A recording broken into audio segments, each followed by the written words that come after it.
आपको मेंस में ऐसा क्वेश्चन आ सकता है, वन चाइना पॉलिसी के ऊपर इंडिया का क्या स्टैंड रहा है आजादी के समय से लेकर आज तक। Critically examine, critically examine, critical मतलब क्या होता है क्रिटिक्स का, क्रिटिकली एग्जामिन का मतलब क्या हुआ, एग्जामिन का मतलब क्या हुआ। आपको क्वेश्चन मेंस के क्वेश्चन सामने देख रखे हैं कैसे आते हैं, ठीक है। तो एग्जामिन का मतलब क्या हुआ कि आप इसके बारे में बताएं, अपनी राय दें। क्रिटिकली एग्जामिन का मतलब क्या हुआ, कभी भी मेंस के आप एक सेशन आपका आगे चल के लिया जाएगा जिसमें क्रिटिकली इस तरह के टर्म्स आपको मैं बताऊंगा कि क्वेश्चन पूछ क्या रहा है। हमें पहले सबसे पहले ये समझना है, वो पूछ कुछ रहा है और हम बता कुछ और रहे हैं तो कुछ भी नहीं होने वाला, फिर नंबर वो समय भी खराब हो जाएगा और मार्क्स भी नहीं मिलेंगे उस क्वेश्चन के, ठीक है। पहले समझना है ध्यान से कि वो क्या पूछ रहा है उस हिसाब से, ठीक।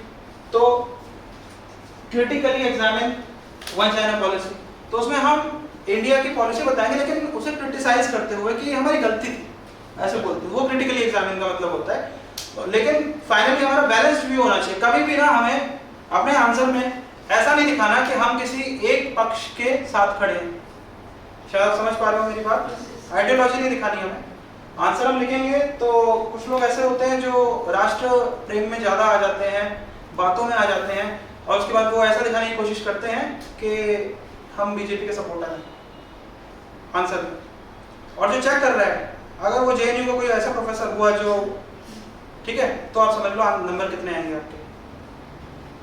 दूसरी चीज, अब अगर आप उससे प्रभावित हैं, मान लीजिए कोई जेएनयू से पढ़ के आया है और जेएनयू से अच्छे अच्छे लोग भी आए हैं और सब अच्छे ही होते हैं, ये तो प्रोपेगेंडा होता है कि किसी को हम टुकड़े टुकड़े गैंग बोल दें, कुछ बोल दें, कुछ नहीं होता है ऐसा।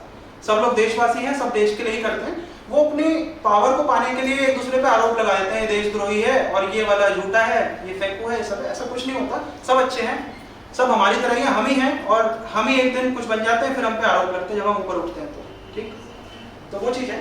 तो आप लेफ्ट लीनिंग में दिखाएं, लेफ्ट राइट समझते हैं। राइट ये हो गया आपका नेशनलिस्ट अप्रोच और लेफ्ट हो गया आपका, उन्हें कहते हैं चाइना के, वो है चाइना के कुछ नहीं है, वो इंडिया की बात कर रहे हैं, वो वर्कर्स राइट्स की बात कर रहे हैं, वो एक राइट्स की बात कर रहे हैं। ये कह रहे हैं कि नेशन के लिए खुद भी कुर्बान हो जाओ, ये यहाँ पे ये बातें चल रही है। तो लेफ्ट राइट ये होता है और एक होता है सेंटर, जैसे कांग्रेस की आइडियोलॉजी है वो सेंटर की होती है और राइट होता है बीजेपी की और लेफ्ट होता है किसका, सीपीआई सीपीएम वगैरह जैसे इस तरह के होते हैं। जैसे कन्हैया कुमार थे, आप सब जानते हैं उन्हें, तब वो लेकिन सेंटर में आ गए हैं, ठीक है, उनकी आइडियोलॉजी इस तरह से।